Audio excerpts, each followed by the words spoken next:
He could see the points that switched to the valley. Time to do the plan! Henry acted as if he hit a bump. His crew brought it and was trying to recover. While this was happening, they didn't notice that Henry was now going to the valley. Piece of cake! Now if my crew know I'm on the valley line, it will be too late. They won't turn back. Henry was pleased with himself. He puffed proudly down the line.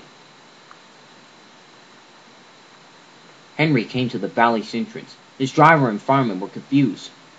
I thought Harold said not to come down this line.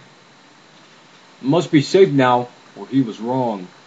Now it's too late to go back. Let's just go forward. Henry smiled sneakily. It quickly faded as he found trouble. As he was puffing along, there was a terrible rumble and a crash. Henry didn't mind it. He just went on. He went around a corner and trouble arrived. There, on the tracks, was a tree that was loosened by the strong wind.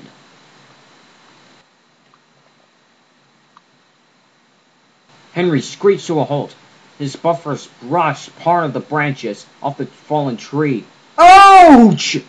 He cried. His crew jumped out to inspect the damage. No one was hurt, but Henry was blocked. Now he must go back. Great! Now we'll be more late. Let's get out of here!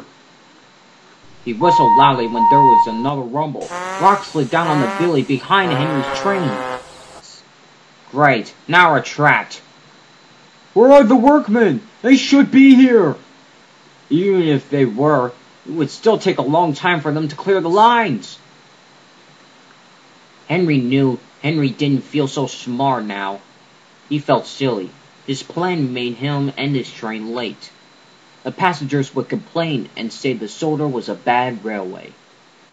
His thoughts were cut short when he heard a buzzing noise.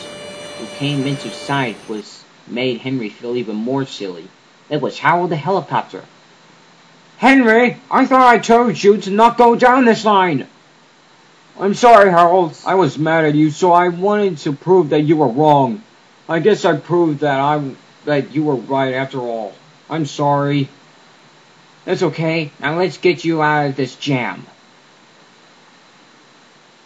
Harold said and went to work on the rest. They connected the rope to Harold and the fallen tree.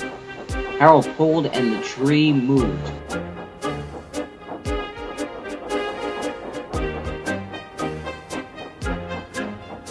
With a mighty heave, Harold cleared away the tree.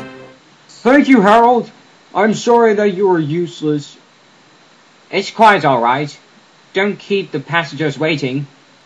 Henry smiled and puffed away quickly. He raced down the line faster than the wind. Henry finally reached Nafford where Sir Topham was waiting. Henry, I know what you said about Harold.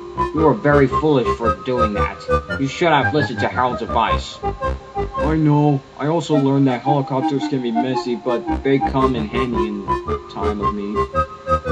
I'm glad you learned that, but that doesn't excuse your actions. You must go to the works to get some new buffers. I will decide your punishment later.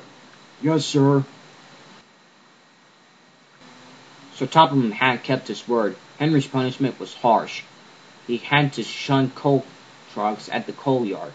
He was very cross. The trucks were extra troublesome.